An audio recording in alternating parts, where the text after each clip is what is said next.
You are listening to the Getting Lucky Mixed Martial Arts Podcast. That's right, we took a brief hiatus, a couple weeks. My kid's been on summer vacation, or I don't know if you call it summer vacation break, 2 weeks of break. We've had busy lives, busy things going on, and quite frankly, who wants to talk about a travesty that was UFC Sweden as Gegard Mousasi danced around with Queen Latifah for 3 rounds. But we are back. We are back, ladies and gentlemen. And filling in for Mitchell for this week is English Thom. Back and better than ever. Hello, hello. I think ratings are going to spike after this now. Everyone wanted me back, and I'm back. We're huge in the Southampton area, in the home counties. Yeah, there are like us. 1.5 guys that listen to this show. That's right. And that half is your mum. Oh, it's me to Tommy. I don't know why. That's not even English. All right. No. So we had the Ultimate Fighter Season 17 finale last weekend. And I wasn't super hyped about this show, to be honest with you. But I feel like my expectations were low. But the show itself is actually pretty good. What do you think? Yeah, I thought it was pretty good as well. It was a bit of a shocker with Uriah Hall, but generally these one-punch... It's not surprising with these one-punch knockout guys. They generally can't keep a good game plan, and they just get out-pointed to a decision. We'll get to him. Yeah. But first, we're going to start on the Facebook prelims, starting with Justin Lawrence. And we did a preview show. We actually did a preview show for this, but our audio sort of crapped the bed because I had a guy literally weed-whacking at my window from next-door neighbor. That sounds super professional, I know. I think if you had this illusion that we were in some actual studio, then I'm sorry to bring that crashing down around you. But Justin Lawrence, and in the preview show, I made a joke that he was the brother of Joey Lawrence. Whoa! But Thom is English and has no idea what I'm talking about. He babyface Justin Lawrence easily submitted via Kimura by Daniel Pineda. Yeah. Can you try and say Pineda for me? Pineda. We were actually talking about this, and I can't say South American fighter without putting on some silly Latin American accent. That's not even a Latin American accent. I don't know what it is. Pretty straightforward. I think Justin Lawrence pretty much out of his depth there. Yeah. What do you think? I think, you gotta...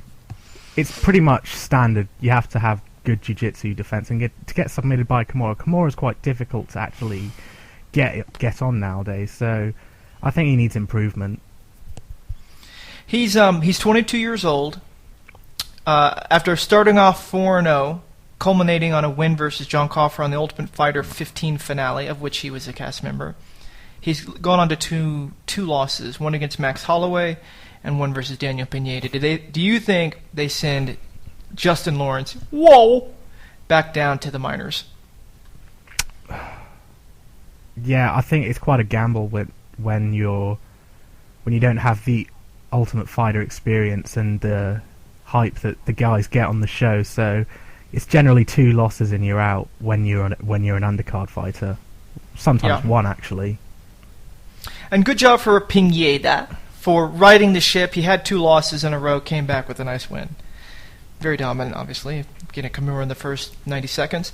Next fight, by the way, all of the Facebook prelims, all featherweights. And if I were fighting, this would be my weight. I would be a 145er. In fact, I may even get down, depending on how much water I could cut, I could probably even get down to 135. What about you? What would you fight at? I know Mitchell, our sometime co-host, and now baseball enthusiast. He's cheating on us on a baseball podcast. Okay, not really. What would be your weight to fight at? I'd fight at something like probably middleweight or like heavyweight, just because I don't mean, want to cut. Well, I mean, like saying like if you had camp and you were in shape. Like for me, like right now, I'd be if a I was in middleweight. shape. Yeah. Yeah, I think I'd be a middleweight as well.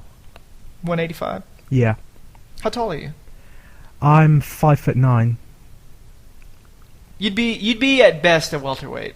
There's no way you'd be a middleweight unless you look like Hector Lombard. Yeah.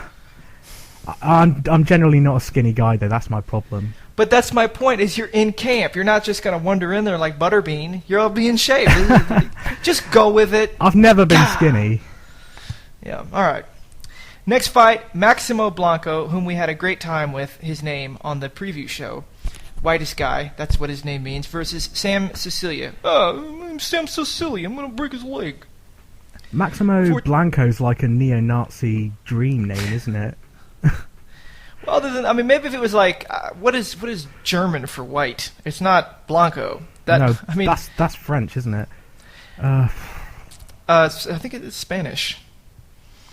So maybe the Germans, as they came over and helped out with the Spanish, maybe they've got some fascist friends in Spain that Maximo Blanco would be quite fond of in the alien world.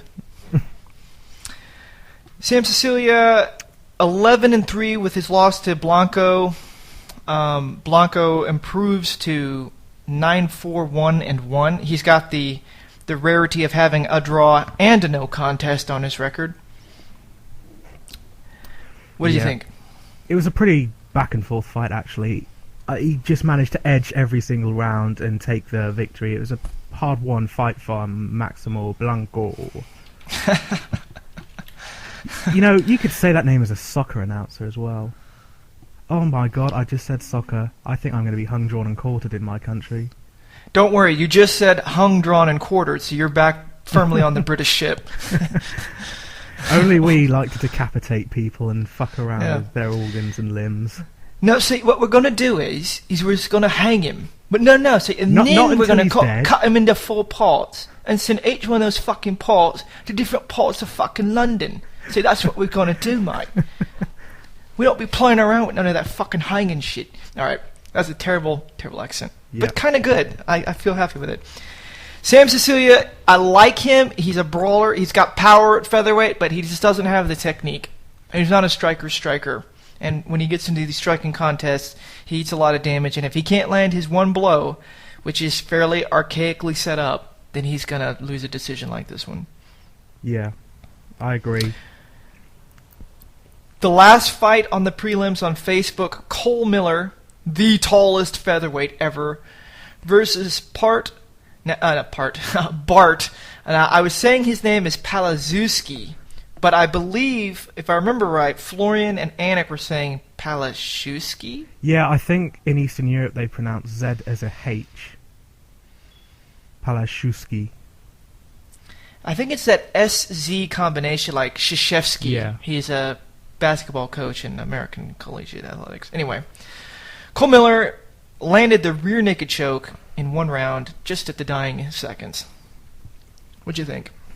It was a pretty cool stoppage, actually. I like Cole Miller because he's a striker and he's also a submission expert. I really came to love him after the Hoss Pearson fight, where he pretty much just jabbed him and hit him with straight rights and then floored him and took the rear naked choke. He's just such a cool fighter to see.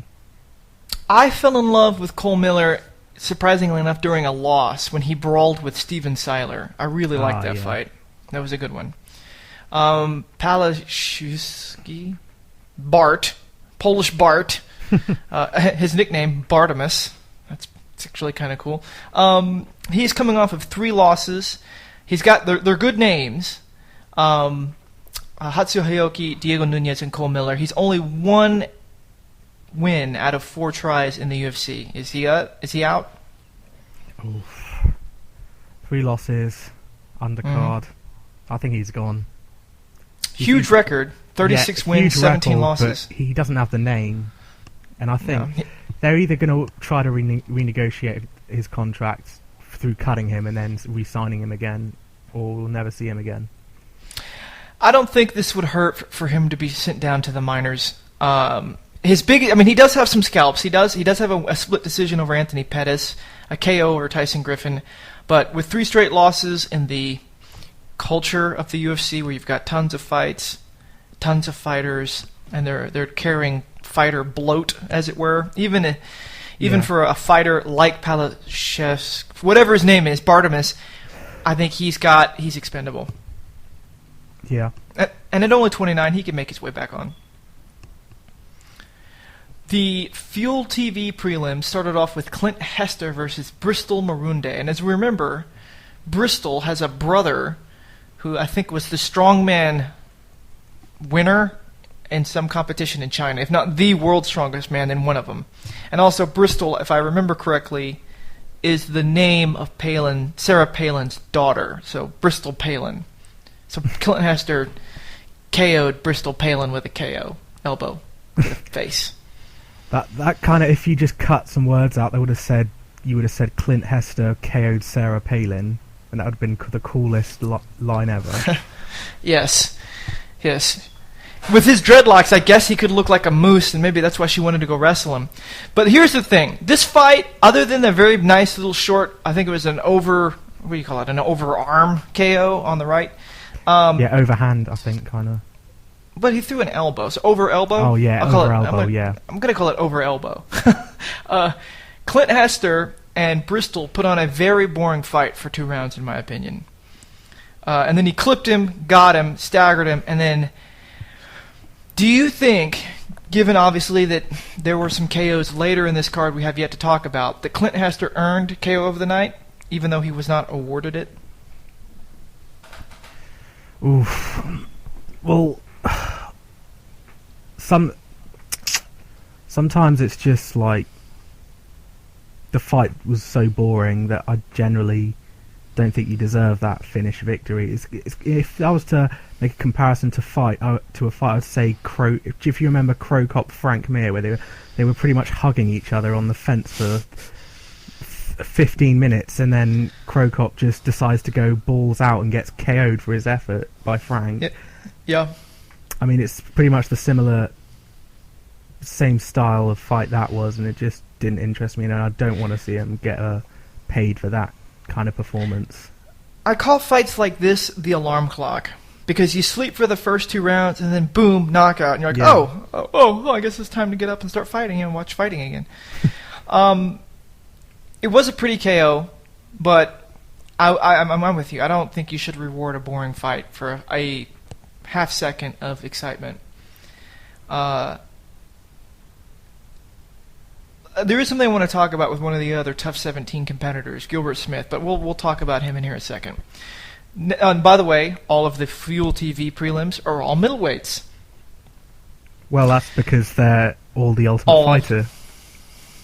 Nothing slips past you, does it? No. You have a mind like a bear trap. Dylan Andrews, my Maori brother, even though he's a Kiwi and I'm actually not even Australian, defeated Boston Jimmy Quinlan. I have a theory about Quinlan, but first I want to say, what about this epic beard rocked by Dylan? That was Barry White sexy. It was cool as hell, and he's got the New Zealand blood in him as well, so how could you not like him?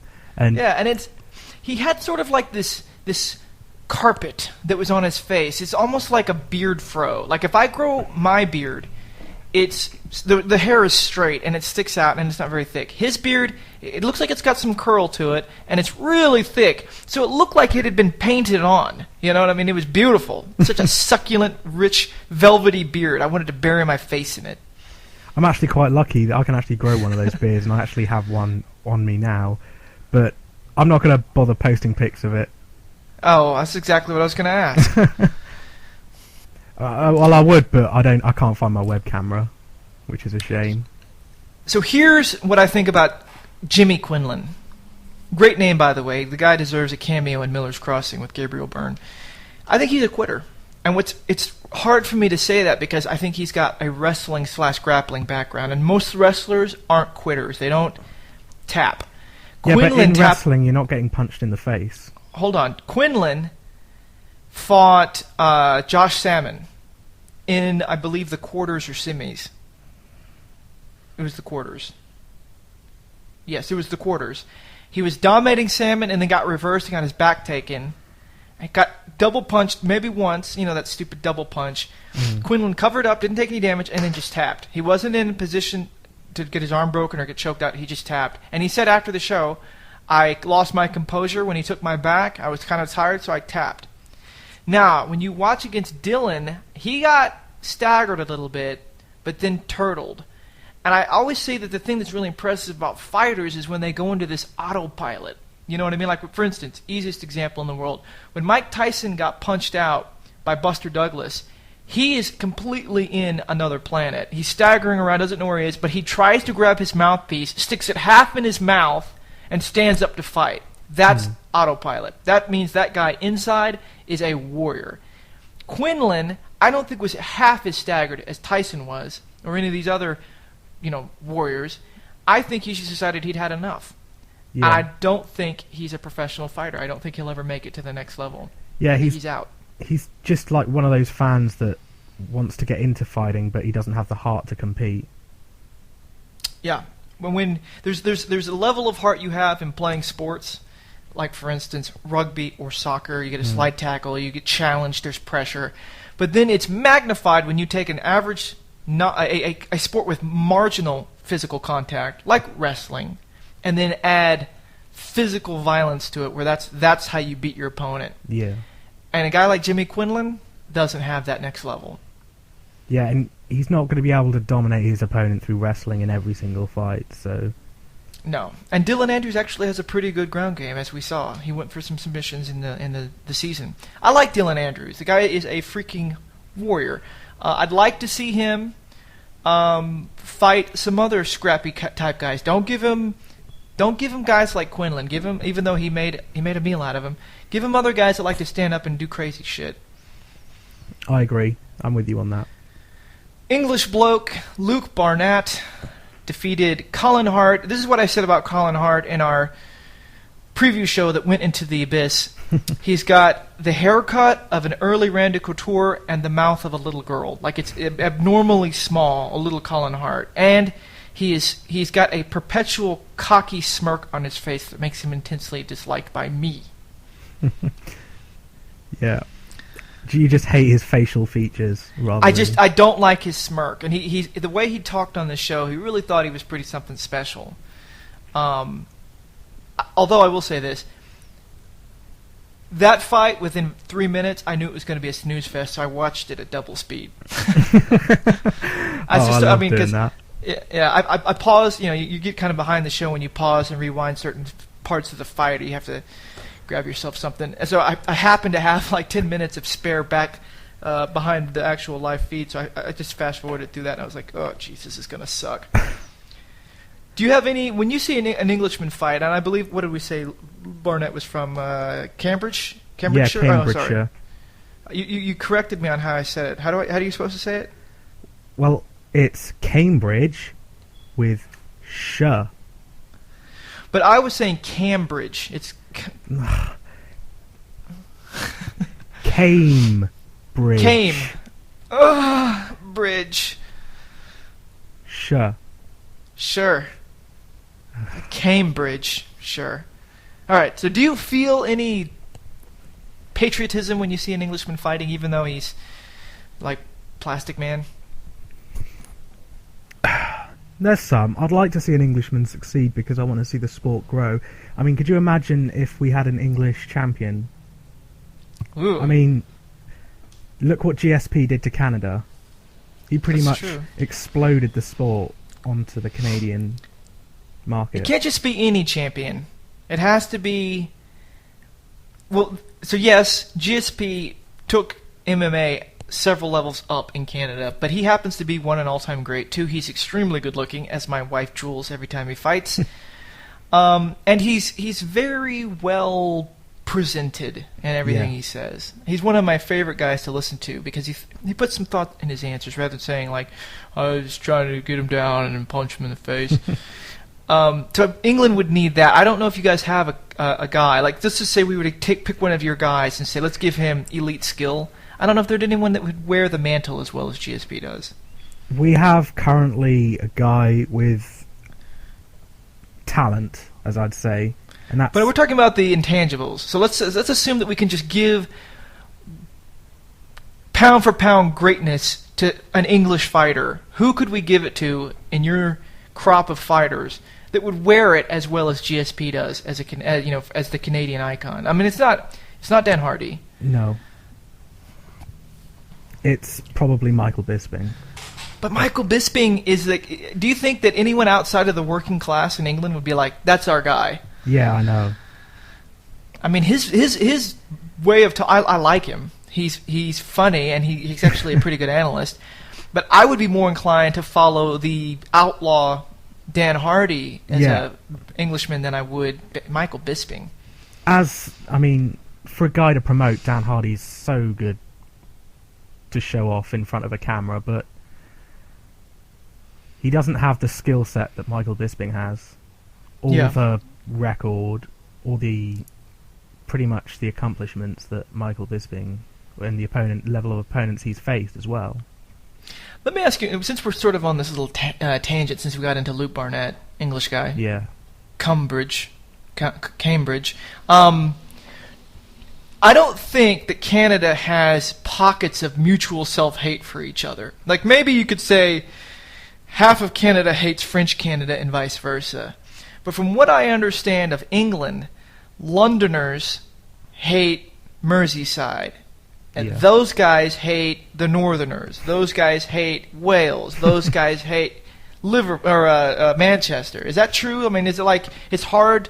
Like, for instance, when you've got the national team for England and they play football, from what I've heard, a large portion of England hates the national team because they can't get past how much they hate some individual players that play against their rivals. It's the same. It's the same with players as well, because they hate other players because they're on different teams, different club teams, because it's club against country. So do you think there could be an Englishman that is sort of like pan-Britain uniting? Well, if I was to say, then Dan Hardy would be that guy already, but he doesn't have the record. Yeah. Okay. He generally has to be a well-spoken guy. Yeah. Like you. You could do it. I'm not a fighter. I would literally quit in a second if I was thrown in the cage. You would pull a Quinlan all over the place. Yeah, pretty much. Next fight, last fight of the prelims, Josh Samman versus Kevin Casey. Kevin Casey comes from a very strong BJJ background, really tight with the Gracies. Big, strong, muscle-bound dude versus Josh Samman. Josh Samman kind of strikes me as sort of a pretty boy everyman that decided he wanted to be a fighter. And so, in a very intelligent way, some might say sneaky way, particularly on the show, he sort of did everything he could to maximize his potential to be a fighter. He's somewhat athletic, but he works out like crazy. He's got great cardio, and he's very well-rounded. You can tell he trains everything. I didn't like him on the show, but seeing him fight through the triangle and the armbar, and seeing his dedication and diligence, I actually have to admit I have a little bit of a soft spot for him now. Is it that wrestler mentality that you see? He's not a wrestler. Yeah, I know he's not really a wrestler, but I'm talking about mentality. Hard work ethic.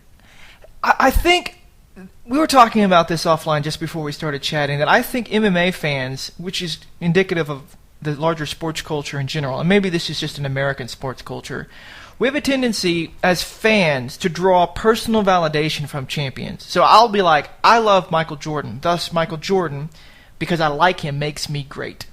And so if I meet someone that likes Dominique Wilkins, I can say, you're a fucking retard. How could you like Dominique Wilkins? You personally suck, and because I like Michael Jordan, I thus am great.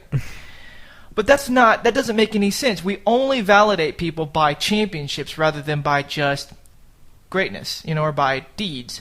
Like, for instance, Dan Hardy never won a champion, never won a belt, never will, to be honest, and still, people should be able to appreciate him and say, that guy is a stud. But of course, you're going to have 70% of the people say, well, he got knocked out, and he got beaten, and he got this and that. I'm like, no, you don't understand. The reason we can say that is because we don't do anything in front of other people so that we can fail. We just pick guys that we know win. Oh, look, GSP, that's my guy. He makes me great. And when GSP loses, oh, no, Anderson Silva is my guy. So when I see people like Josh Samman or Samman, I kind of get the feeling that this is the everyman that dreams of fighting, and he's actually doing it. So that kind of makes me, it's not the wrestler mentality, but it kind of makes me feel like good on him for trying. Yeah. And he's actually, I think he's good. I mean, I don't know how long he can fight because it sounds like his body is breaking down, but good on him for trying. And he had a good mentality. He's the first guy that really brought reality TV show, that sort of meta-awareness of being on reality TV, like guys that are now on The Survivor, like they're gaming the show. And when that first started happening with Richard Hatch, I believe, in the first season, people hated him for it. But now, that's why people watch the show. Josh Samman is the first guy to bring that awareness and strategy of being on a reality TV show into The Ultimate Fighter, and I think that backlash towards him, but it's the right thing to do. I'm off myself. You respond to any one of my 25 minutes of ramble. Yes. No, I think it's good to see this hard-working mentality, and if he's willing to play the game, the reality TV game, to give him the opportunity. Yeah, the opportunity to fight in the UFC, then I'm all for it. I can't really blame him for not trying. Yeah, and I think, I mean, it would be one thing to be a pretty boy and go in there and suck, or to be pretty. But he almost got his arm popped. I guarantee you he's got some damage in there against Kevin Casey. But he fought through it, and he's a gamer, and I have to respect that. Are there any final thoughts on the prelims, either on Fuel TV or Facebook, before we go on to the main card? Yeah, it's nice to see the finishes on the prelims, because sometimes the prelims obviously can really overshadow the main card, and I think it kind of did it today. And to your point, even if you take in the main card, only 3 fights went to decision. Only 1 on the main card, 1 on the Fuel TV card, and 1 on the Facebook card. Lots of finishes. Yeah. But that's what you get when basically the entire card has the level of, you get finishes when you get fighters that are fighting against guys that aren't as good as them, which is what you get on prelims. And when you've got most of the show being contestants from the TUF card, you're going to get lots of finishes. All right, let's go to the main card. First one, Bubba McDaniel versus Gilbert Smith. Here's what I was going to say about Gilbert Smith. He is not the contestant I would have picked to fight on the main card. He got eliminated in his first fight. He spent the entire rest of the show trying to instigate fights and being in the middle of drama so he could get TV time, walking around without his shirt on, to try to impress the cameras, to get more TV time. I don't like him. I think someone else warranted, like maybe put Josh Samman versus Bubba McDaniel or somebody like that. He didn't warrant it. He didn't even get past the first round. Fuck him. Yeah. What do you think about the fight? I think he was only put on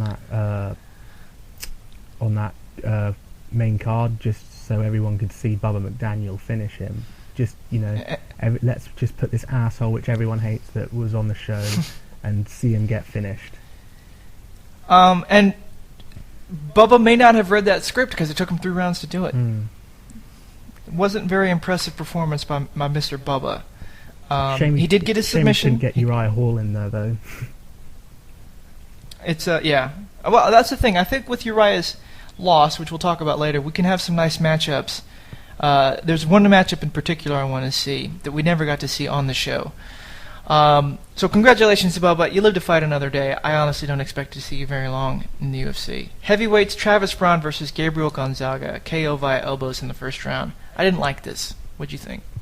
Well, yeah, I agree. I think the problem was with the elbows it was just the back of the heads, and it's bloody dangerous what Travis Browne did. But it was also dangerous on Gonzaga's part because he was also directing his head into the elbows. And it's not something that I like to see in this fight game. There's a tactic that wrestlers do. And I know Gonzaga's not a wrestler, he's a grappler, but he was trying to get his takedown, and a lot of wrestlers end up doing this. They doggedly hold on to a single against the cage. And try to grind their way out to a takedown, and it doesn't work very often. But there is a price to pay for that because you're putting your head on your opponent's hip or thigh. We saw it when Marcus Levessier did it to that Brazilian fighter. He's got a Spanish name, but he's a black guy. He knocked him out that way. Mark Munoz has done that several times and has gotten dazed by holding on, trying to drag that single out from the cage. So I agree Gonzaga did not have the greatest technique, did not have the greatest tactic. But Travis Browne nailed him, and Now, I know a lot of our listeners watch this on the internet via whatever stream you deem appropriate. I watch on HD with a huge TV in my living room, and I can rewind and watch. Yes, a couple of those elbows were clean, but the one that stunned Gonzaga was dirty, illegal, and the one that turned his lights off was illegal. Now, let's assume that what I saw wasn't true, and we'll go by what Dana White said and what Big John McCarthy said. They said that Gonzaga was injured and out with legal elbows, and then, yes, he did get hit afterwards with illegal ones, but it shouldn't matter because he was already rocked, dazed, and out. How many times have you seen fighters like Fedor get rocked and dazed and then, boom, come right back? Well, if I hit you in the back of the head, that doesn't give you that opportunity to recover. Right, it's not fair. That's exactly what Hendo did to Fedor with those H-bombs to the back of the head. Yeah. This got KO of the night. If I'm to add a solution to the problem, I say we have to add knees to the head of a down opponent, just because at least you're not going to be attacking the back of the head with your knees, because that's almost impossible. Could happen. You never know. Yeah, but it's just because when fighters face plant onto the mat, you can't punch under it to connect, and the only thing you can do is knee, but because it's illegal, you can't do it. I mean, I'm all for the rule change. Well, here's the thing: is McCarthy said that the most danger that you're in from strikes to the back, not to the head, but to the neck. Because, the back of your head, even though the occipital lobe is there, and that'll turn your lights off, literally, because that's where your vision is that any more dangerous at the back of the head than at your temple, which does not have as thick a bone? So is the rule, and I don't know if this is the rule or not, I have done 4 seconds of thinking on this, would be the rule to say, okay, you can strike to the back of the head, just not to the base of the neck or the neck itself. What do you think? I think, well, we've got to be a better in-depth study on this to really change what's the area that's you just cannot hit. Yeah. Let's talk about the best fight of the night. Cat Zingano versus Miesha Tate. Love, love, love Alpha Cat. That's one of the coolest nicknames ever. Alpha Cat. It's like a I Saturday feel like morning she's cartoon, like anime. That's exactly what I was going to say. She's like a manga superhero. I noticed this during the fight. She's got, I think, what would be considered an ideal physique for a female fighter. She's got a very broad back with very strong shoulders. And that's actually the same physique that Ronda Rousey has. Whereas Miesha Tate has more of a feminine body. Let me change that, because both Ronda and Kat definitely have a very distinctly female body, but it's realized differently. Miesha Tate has a very slender body. I can't say whether Cyborg has that physique because she is so loaded on with muscle that it's kind of hard to tell. I don't think she does. I think she's actually got more of a narrower body, just with lots of mass on her shoulders, which makes her look, thicker. With Kat, her striking's not very good. Miesha's isn't great. It's better. But I think Kat had nice wrestling. Miesha Tate had some good wrestling. But Miesha, I think, her problem is that because she was the smaller woman, even though they may have weighed the same, I think she fatigued having to try to carry and work with Kat's strength. And that's what made her hands lower, got her caught in the plum, and then made her eat all those knees. Yeah, it was definitely conditioning that was the factor in this fight, and Kat just was better conditioned, was stronger. But see, that's the thing is let's take and reverse positions. Let's say Cat Zingano had to fight a fighter similarly strength in proportion to Miesha, so she's fighting a bigger, stronger fighter. I think Kat would have worn down as fast too, because Kat is stronger than Miesha, and so Miesha had to put way more energy out in rounds 2 and 3, which cost her. I think she would have had to been superbly conditioned to overcome that. not that she had poorer conditioning. Does that make sense? I think Misha just needed a different game plan, one where she could just avoid these strength battles from Kat, and she would have been able to not expend as much energy in the fight with her. For good and for bad, women MMA is they bite their mouthpiece and just wade in. Had Misha fought a fight that was more technical, dancing, jabbing, punching, dare say even Carlos Condit-esque, I think she could have outpointed Zingano, but that's not how women fight, at least not yet. Did you think this was worthy of fight of the night? Yeah, I'd say this probably was fight of the night. I think it was the most exciting. It was very back and forth. Yeah. Did you think that the knee on Miesha Tate was illegal? That was like a second. I mean, the rule itself is stupid, and I disagree with it completely. But if I was like a lawyer and the law's the law, I would probably still give the benefit of the doubt to Kat Zingano, just because the knee, she took her arm off the floor, just maybe when the knee connected or just after. Yeah, it was so close. You can't say whether or not Miesha was coming up and her fingers left the mat, or if the knee actually lifted her fingers off the mat. But I agree with you. If you're standing and you put one finger on the ground as a way to enforce that rule so that you avoid taking knees to the head, that's dumb. Yeah. And there's a saying in America, the tie goes to the runner. So when someone throws the ball to first plate and the runner runs by the bag, the tie goes to the runner to get him on base and to sort of kickstart the offense. I think in this instance, if it's that super close, particularly when you're standing and trying to kind of game the rules by putting one finger down, let the offensive fighter get the advantage. Well, yeah, and let the fighter that's not losing points have the advantage, really. That was a Kim Winslow officiated match, and some people are sort of down, like, yes, Kat should have had points taken away. I don't think so. I think both of the girls had their fingers in the other one's eyes. I think they were sort of being a bit saucy, like when Miesha Tate pushed off Kat's face when she got up in the round one.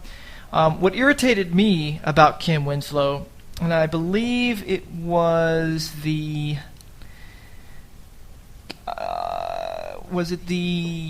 Clint Hester fight? I can't remember. It was one of the early prelim fights where the dude kept grabbing the cage to keep himself up. It may have been the Maximo Blanco fight. I don't know. But the dude kept grabbing the cage 25 times, and she said, "Stop grabbing the cage. Take a freaking point." I don't have a problem with I think the most Kat refs fight. are like that, though. They generally don't see the... But it was egregious, and it happened 3 or 4 times in the round. Well, refs say, I'm going to take a point away if you grab the fence, and they don't enforce it. If I grab the cage and it prevents a takedown, no warning or not, that should be a point. And that's what happened. And I can't remember the fight. I'll have to go back and look. But all right, so the finals, middleweight for TUF 17, Kelvin Gastelum versus Uriah Hall. We said, of course, Gastelum's name sounds like a very tragic intestinal illness. What'd you think? This was it was a shocker, but it was also understandable as well. We've got another KO highlight reel guy who can't keep to a game plan and just gets outpointed to a decision. I don't know if it's that he can't keep to a game plan. I think Uriah has worlds of physical talent, but a head filled with problems. I think he is overly sensitive. I think he has serious confidence issues. I think he is easily rattled in terms of his anger or confidence. And I think when he got in there and fought Kelvin, I think he broke. That's Dana's word. I don't know if broke is the right word. I think he became self-aware of the circumstances. When I first chatted with him, he had 2,000 Twitter followers. Now he's got like 35,000. And he had a chance to sit back during his camp to watch the show and to see how good he was, to see all the things people were saying about him, both John Jones and Dana and Sonnen, and see how other fighters were afraid to fight him, and read the media, see the message boards, get Twitter stuff. And when you looked into his eyes when he was on the show before we'd fight, he had a calm, cold, business-like demeanor. Before he fought Kelvin, I always look into the fighter's eyes to see if you can find something there. His eyes were wide, and they were aware of all the people and all the lights and everything. He's like, oh my God, I'm the greatest TUF competitor ever. Now I have a lot of pressure right now to go out and do something spectacular. And he got criticized by the MMA community by keeping his hands down. But I understand what he was trying to do. He's best as a counterpuncher. And that's how he took out Bubba. Bubba came in wild, and he dropped him with a very, very crisp right hook. He was trying to do that to Kelvin, and when Kelvin was advancing in the middle of the ring, it was working because Uriah's got just lightning fast speed with his hands. He's got a great jab, and he's got good footwork. When he was doing it against the cage, a la Anderson Silva, he wasn't that quick. The other thing that he doesn't have that Silva does is that Silva can roll with punches. Uriah hasn't got that. And Stephan Bonner was not trying to take Silva down. So when somebody shoots on you and your back is to the cage, you can't sprawl. So he was getting taken down. So it was very tactically not very smart. And so he got taken down. And in round 1, when that happened, and he got held down, I immediately thought in my mind, Kelvin's going to win this fight. It shouldn't have been a split decision either. Uriah won maybe the second round, maybe. But not 2 rounds. Do you think fame got to him? Well, see, yes, fame got to him, but not in that I'm so awesome, I don't even have to train. I can just show up. I think fame, the spotlight got to him, and that made him insecure. That made him doubt himself. That made him question. So he was in there, rather than fighting, he was in there thinking about fighting. And when you fight like that, just like Dylan did when Dylan fought Uriah, Dylan was thinking the whole time, I got to watch out for his offense, and Dylan never got off because he kept trying to get around those jabs and quick hands. Uriah was thinking too much and not fighting enough, and that paralyzed him, I think. Now, what Uriah said was that he'd never fought someone that he liked before, and it messed him up in the head. But whatever interpretation you want, his interpretation, Dana's interpretation, what I saw, Uriah's head is what lost him that fight. If that means fame got to him, then yeah, but I don't think it does in the sense that you were implying. Yeah, I meant the second one. Yeah. Yeah. Congratulations to Kelvin. He is literally a Mighty Mouse Cain Velasquez. They look alike. They talk alike. They're both Hispanic, obviously. They kind of have the same fighting style, a gung-ho, good hands, work ethic, lots of pace, lots of energy. Kelvin should drop down to 170. I wish the best for him. Good luck. He's a nice kid. Hard not to like. Youngest ever. Competitor, not only champion. Final fight, Uriah Faber versus Scott Jorgensen. I wasn't super thrilled by this fight. No. I'm generally not as interested in Uriah Faber as well as what I was when he was in the WEC. You're right. Yes, I still think Uriah is elite, but Uriah is not a headliner to me, particularly against Scott Jorgensen. This is a co-main event on a Fuel TV card or FX card at best. It was kind of an uneventful fight, although Uriah looked great in the first round. He was dominating Jorgensen on the ground. And then he sort of lost it. But when he did get the back in the 4th round, Scott Jorgensen seemed to sort of concede a bit. Like he didn't fight off those hands like he could have. He just seemed like, who was it that said, if you're waiting to tap, I think it was Frank Mir that said this, if you're waiting to tap, then you should just tap or fight. Yeah. And so he looked like he'd gotten the neck on the chin, and his hand was ready to tap, got it under the neck, and then bam, he tapped. Tried it. Yeah. By the way, my wife, when she saw Scott Jorgensen's skin condition, said, "Oh, that's just like Michael Jackson."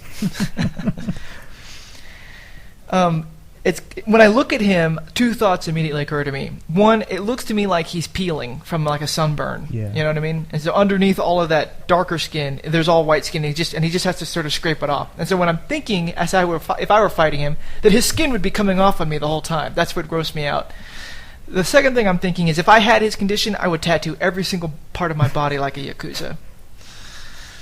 Just to solve that issue right there. Yeah. What is it? He's basically like already done it. Or something? Like no, what is it called? Alopecia or something? It's know. where he's just got... And it's actually been treated for it. You can't really see it on him now. Like when you watched him in the fight, you can't really see it. You can see it in the highlight package of when he was, a couple years ago. So he's had it treated, and it's way better. But whatever that skin bleaching thing that Michael Jackson had, according to my wife, is what he's got.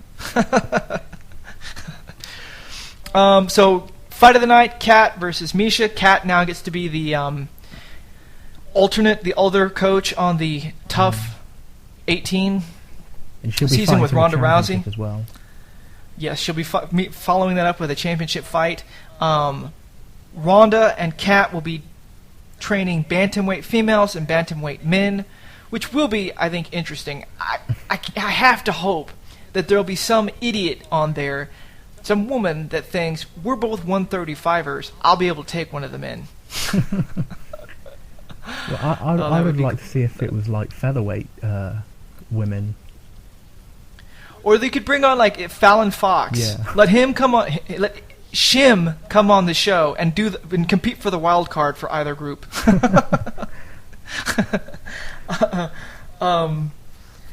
Yeah, that's a Fallon Fox should not be fighting. Let him fight men. There's no question in my mind. Anyway, coming up next week is the UFC on Fox Henderson versus Melendez card. We'll cover that probably in the next couple of days. Put it up.